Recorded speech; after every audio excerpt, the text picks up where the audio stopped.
Baltimore, Maryland is a Chesapeake Bay seaport with a metropolitan population of over 1.75 million people. It's a major United States port, moving over $1 billion in cargo annually. Its principal landmarks include the Harbor Tunnel, a twin-tube tunnel under the Patapsco River, linking the major route between Philadelphia and Washington, the Charles Center, a 32-acre downtown rebuilding project, the Johns Hopkins University and medical institutions, Friendship International Airport. The facts about a city can be found in any almanac or encyclopedia. Generally, they all sound very much alike. But the truth is that just as each human being on this earth is different from every other, so does each city have its own unique personality. Some cities are dull and uninteresting, just as some people are dull and uninteresting. But others are exciting, vibrant, and alive. The people who live in these cities never let a day go by that they don't discover something new and interesting about their city that they didn't know before. Baltimore is such a city.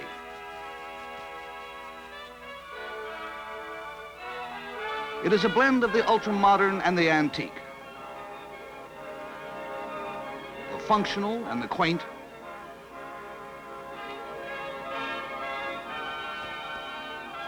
the practical and the romantic.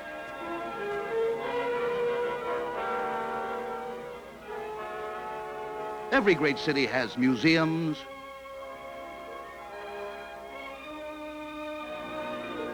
hospitals, libraries, industrial might, and centers of learning. Perhaps Baltimoreans are justified in believing that theirs are the very best. But these achievements do not make our city fascinating. It is rather the charming contradictions of Baltimore that inspire our pride. From Fort McHenry to Woodlawn.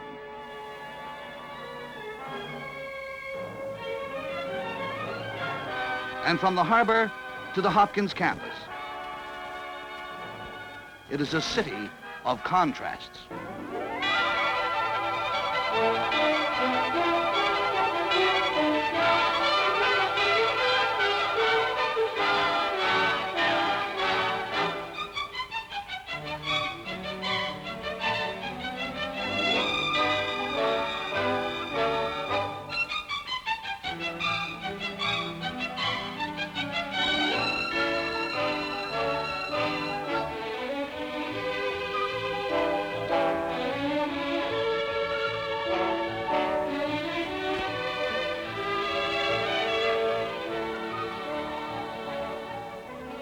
In Mount Vernon Place, at the heart of town, a lofty monument to George Washington stands, topped by a statue of the father of our country.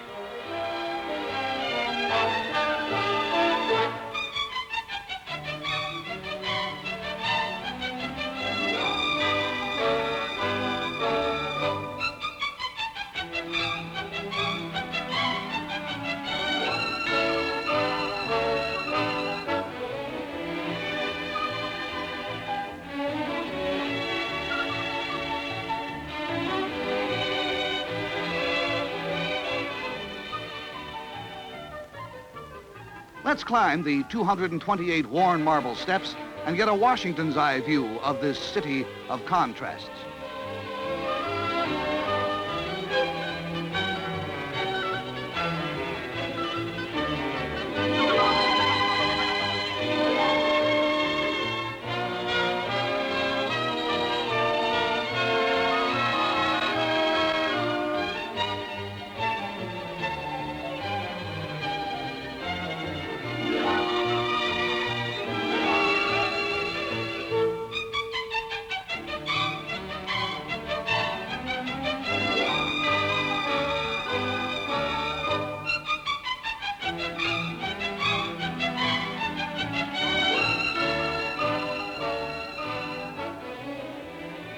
The general faces south, where giant office buildings pierce the sky.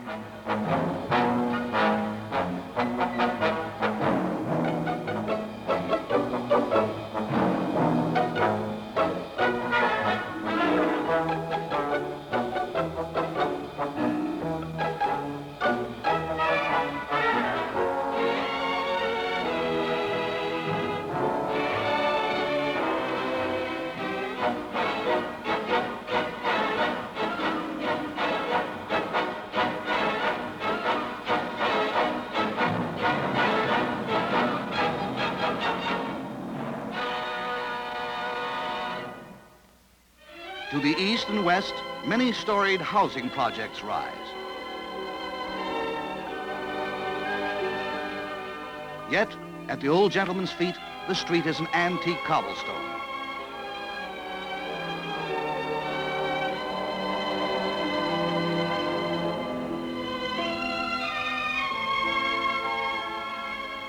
From his lofty post, he can see 2 historical societies, 3 museums, 2 famous libraries, a conservatory of music, and our unequaled medical centers. Surely he must conclude we are an educated and practical people. Yet right beneath his nose, we throw pennies into the sea urchin's pool to make our dreams come true.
Watching the toy-sized cars streaking up Charles Street, perhaps the first president concludes that we are a busy, single-minded citizenry, bent on commerce. But at his feet each spring, we stop the traffic. We tourniquet the very heart of town so that we can have a flower mart.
We have girdled our urban sprawl with a beltway and laced it with superhighways.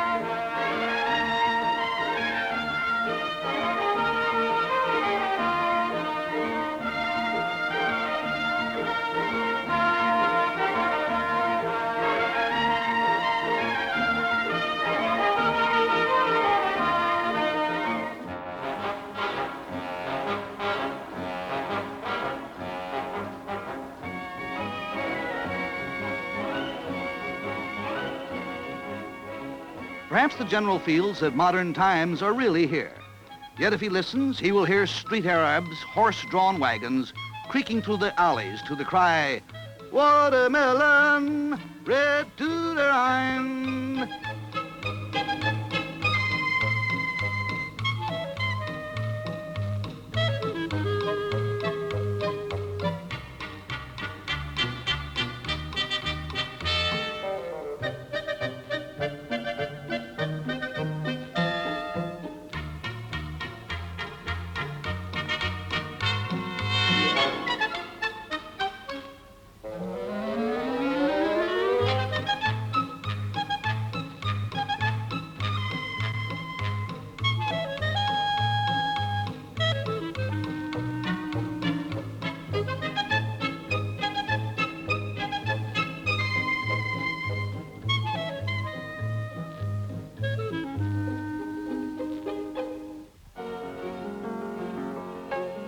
There is no doubt, Baltimore is a modern city.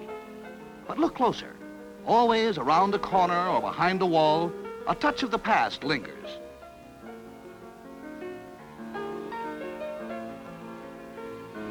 A touch of the romantic. A touch of sentiment.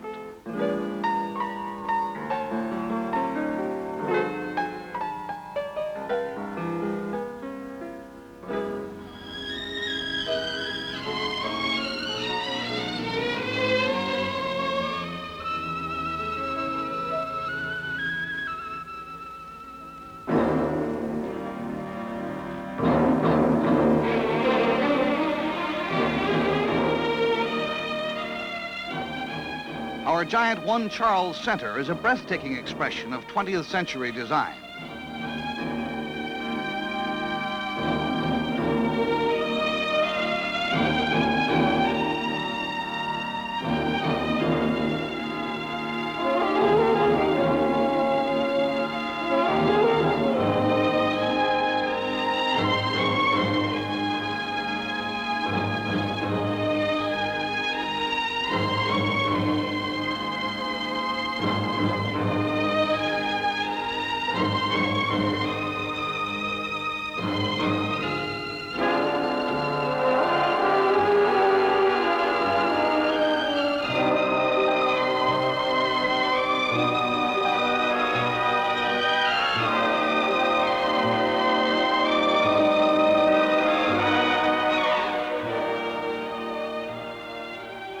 Nevertheless, in its shadow there lies a garden, and we regularly pilgrimage to the quaint restored homes on Tyson Street and in Dickeyville.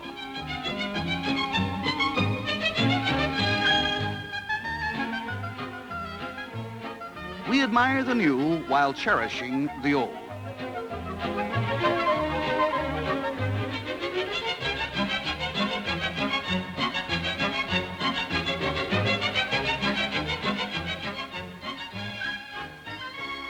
We cheer when modern structures go up, and we howl when old ones are demolished. Does this confuse the general?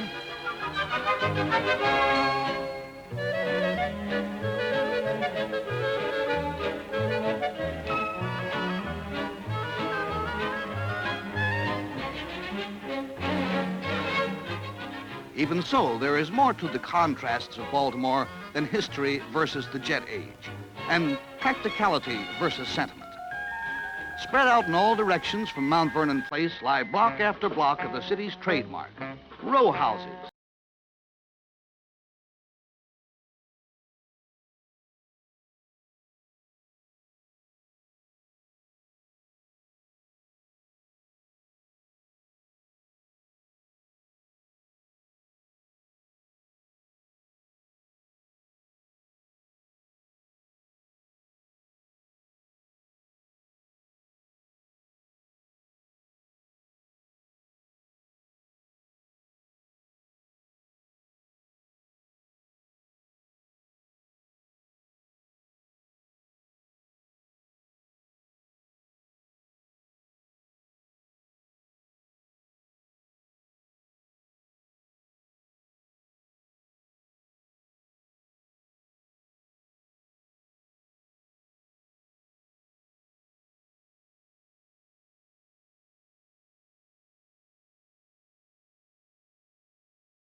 If his perceptions are as remarkable as his abilities in war and peace, Washington may sense another contrast as he surveys the city. At the foot of Broadway, the music of a Polish polka fills the air.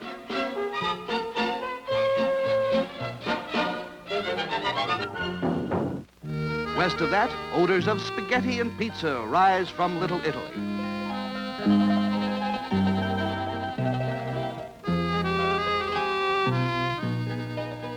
Then comes Lithuanian Hall,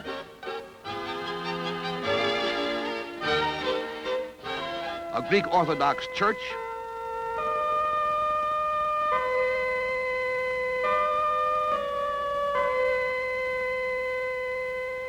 and along Park Avenue, Chinese merchants sell imported tea and art objects.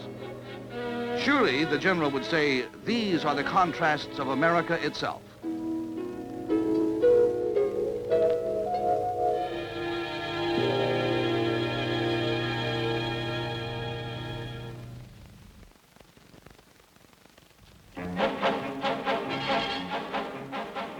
I'm sorry he cannot see the western edge of town.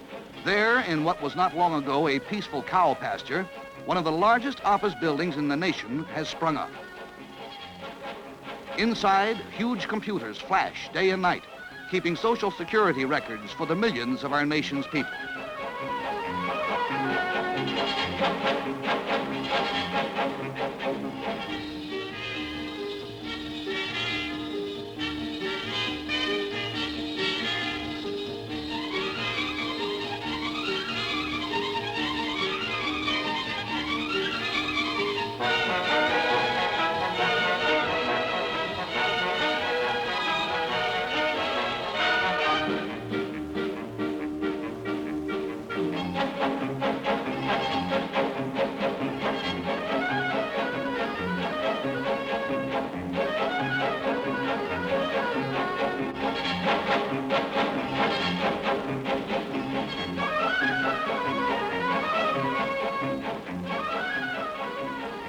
Think of it, General.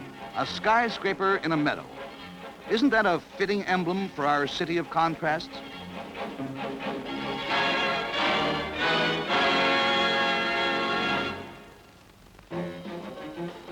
By now, though, nothing should astonish the old gentleman. He knows us well.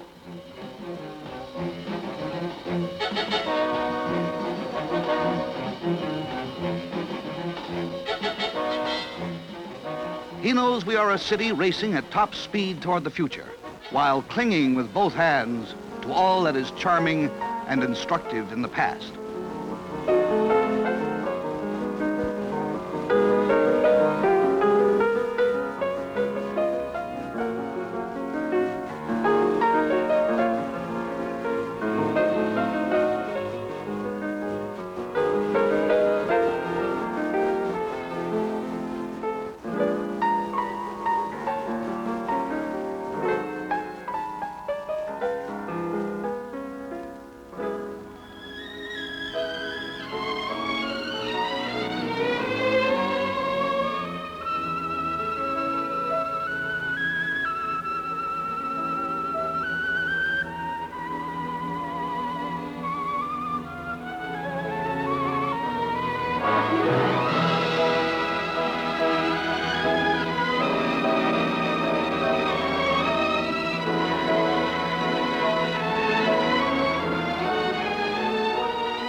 Why, I believe the General is smiling. Can it be that he's proud of us, too?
Whether he lives in Newark or Austin, everyone knows the facts about Boston. The people there are Irish or Brahmin. They pass their time on Boston Common. New Yorkers travel about in jets, hate the Yankees, love the Mets. The Philadelphians' principal fuel is scrapple, biddles, and urban renewal. Washington's typical federal babbitle smugly boast of life in the capital.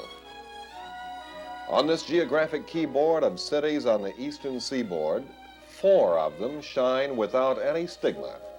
while the folk of the fifth remain an enigma. They are estranged from the other four in the city that's known as Baltimore.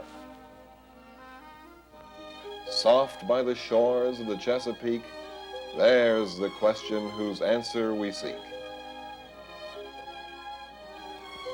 And so we find our story in What is a Baltimorean?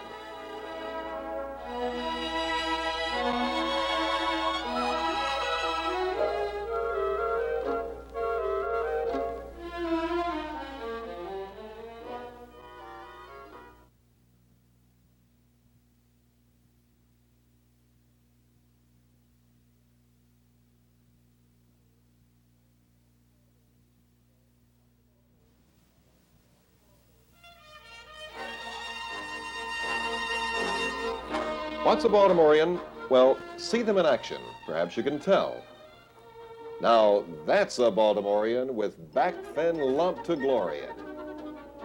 There's one, too. They fancy horses, riding to hounds or on the courses.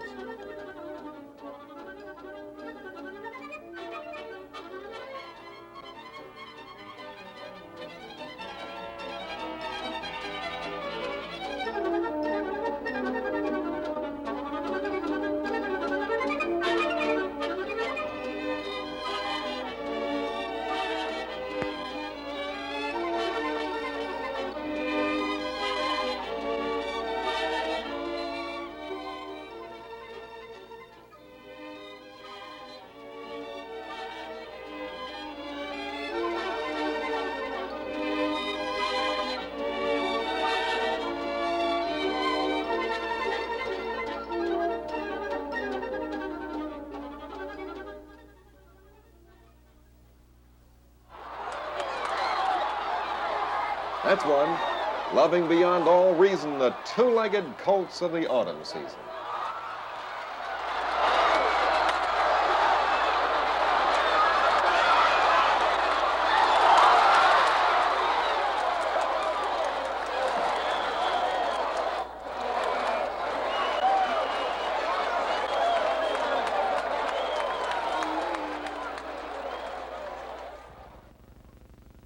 Some of our daughters live in palaces. And how about this for an oral analysis?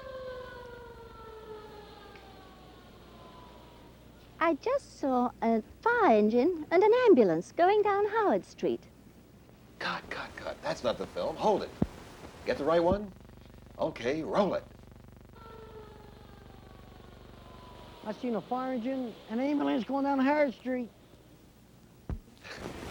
That was known as Baltimoreese. Natives understand with ease.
This is a citizen earning his pay. This is one at the close of the day.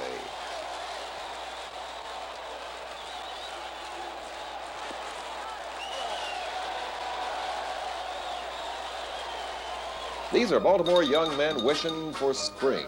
That thing is not for fishing.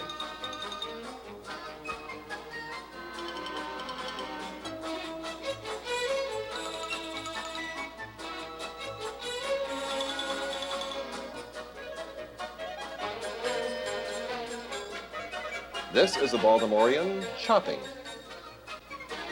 These are Baltimoreans shopping. This is one. If you'd like to meet her, she's a prominent civic leader.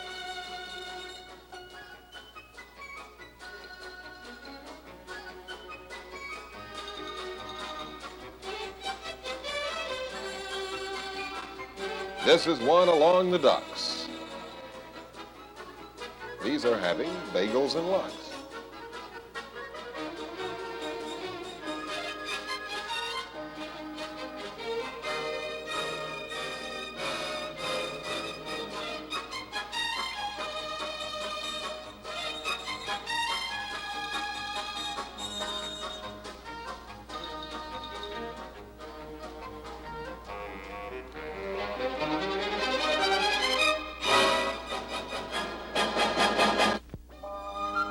This is one in her row house yard, where the bustling world is barred. In this postage stamp domain, she's away from stress and strain.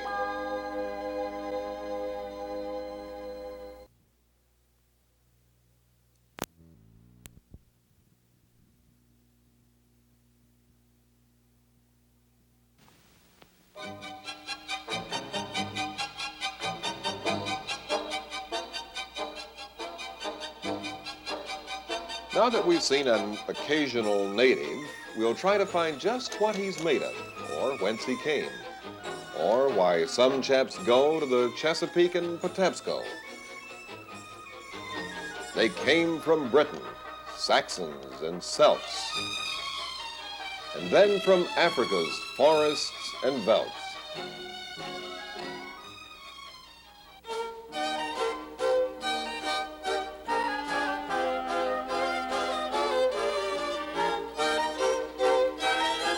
Then from Germany in legions, and from Italy's southern regions.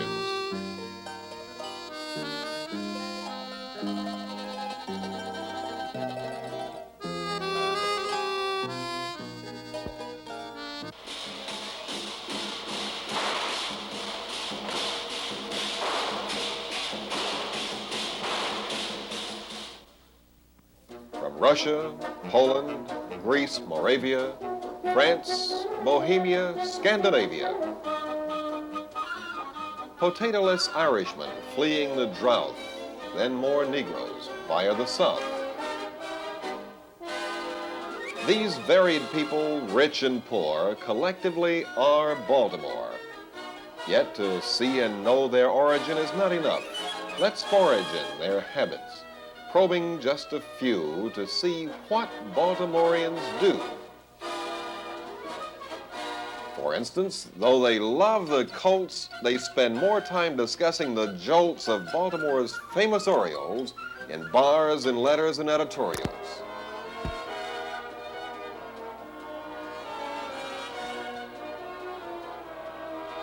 Bauer's a bum.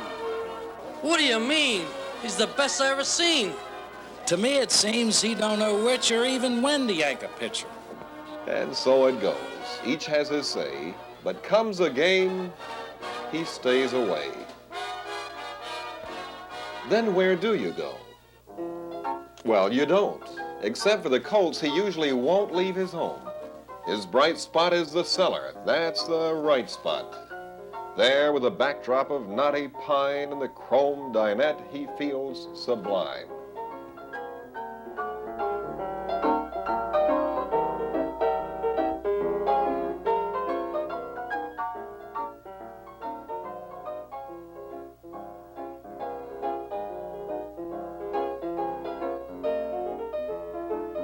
No minimums or covers for these cellar party lovers.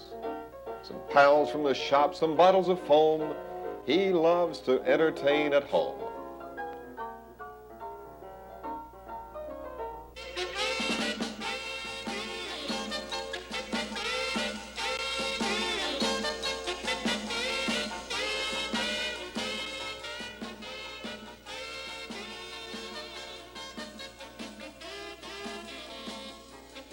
There's one exception to this credo. If he has a little free dough, he may venture for a nipper only where there's a stripper. Hence the block, where, as he asked, he'll watch some bored enthusiast.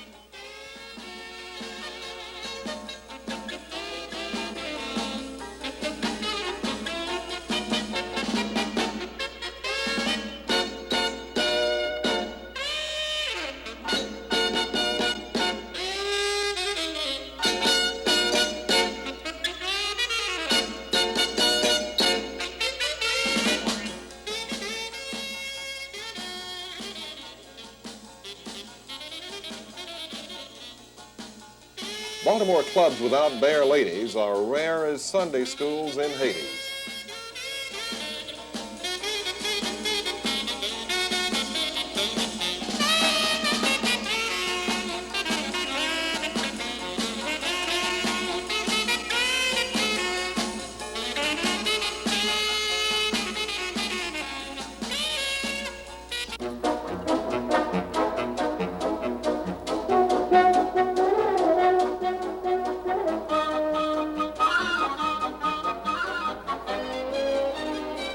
When a native thinks vacation, there's no need for hesitation. To him, there is no fairer land than Ocean City, Maryland. It isn't close, it isn't pretty. Nonetheless, it's Ocean City.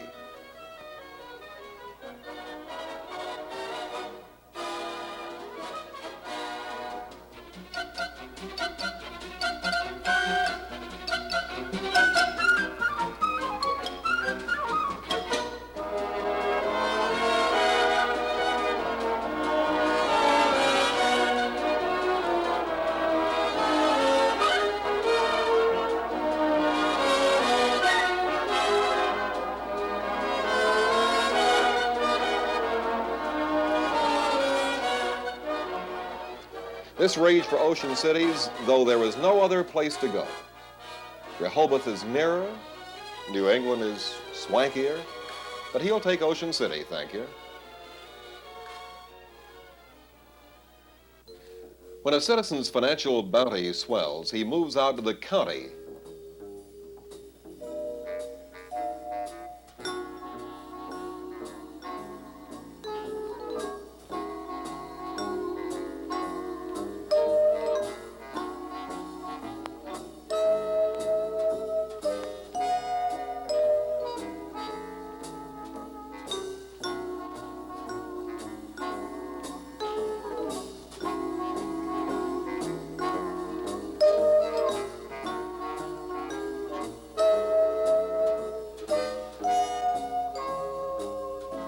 House on a hill with a great long porch on it.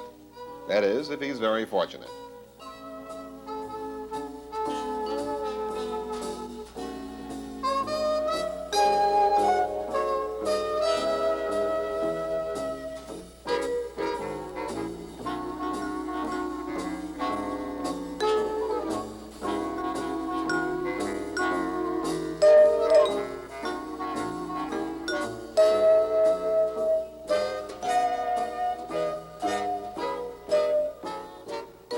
In the rural setting, parties are chronic.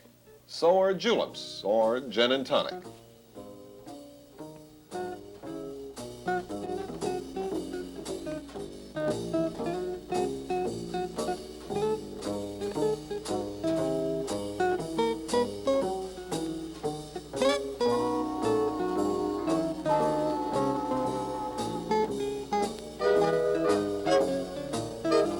He too shuns the public spa and likes to entertain chez moi.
There is no Baltimorean known who is merely that alone.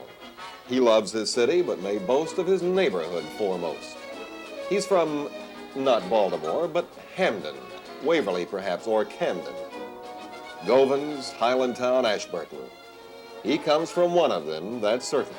Though governmentally united, his loyalties are subdivided.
We could go on inspecting him, methodically dissecting him, but would that bring the final answer? Would that actually enhance or only complicate much more the truth on Mr. Baltimore? Recall our views at the inaugural of this television doggerel, that each American knows the story of New York, Boston, and their glory. But Baltimore expect that he knows more about Schenectady. This tendency to be ignored, perennially Baltimore. This hurts a man eventually, and his character essentially. The native knows whereof we speak when we say he feels unique and perhaps a little spited, that Baltimore is often slighted, with its glories under wraps, left off atlases and maps. All his life he's sadly known that his city dwells alone. And so he takes his silent measure of Baltimore and of its pleasure. Like a sunny day at Timonium Fair, the scent of corn and cattle there.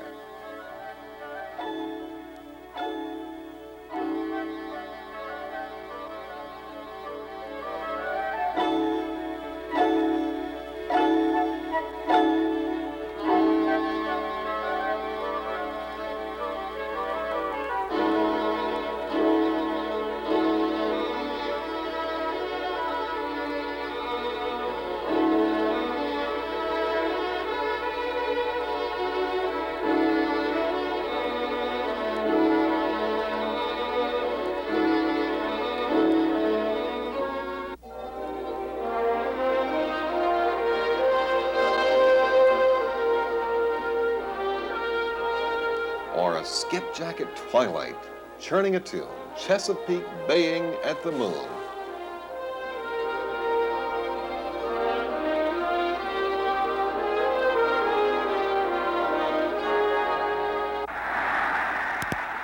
The thundering hoofs and the go, go, go in the final stretch at Pimlico.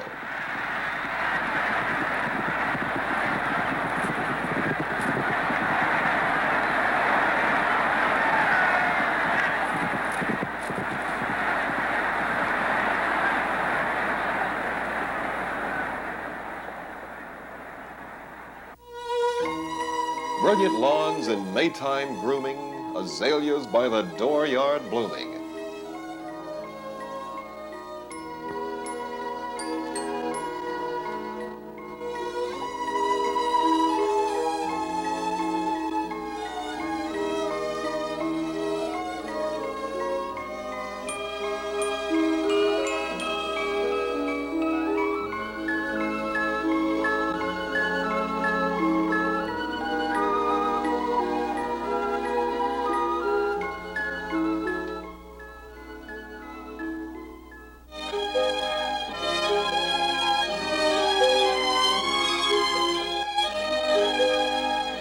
Or a sawhorse table with crabs by the score.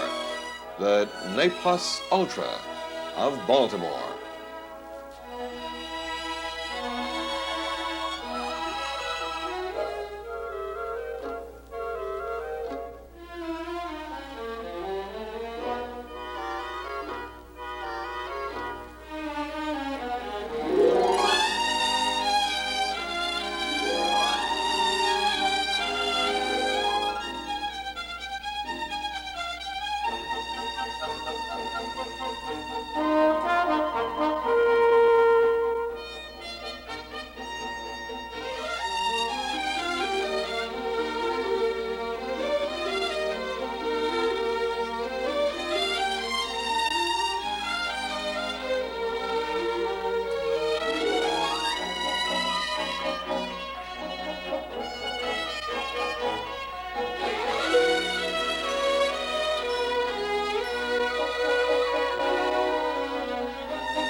Do we shed light on the ultimate query, what is a Baltimorean? In theory, all this study should yield a clue, an answer proven to be true. And so to end this rhyming quiz on what a Baltimorean is, and smooth the furrows in your brow, we give the final answer now.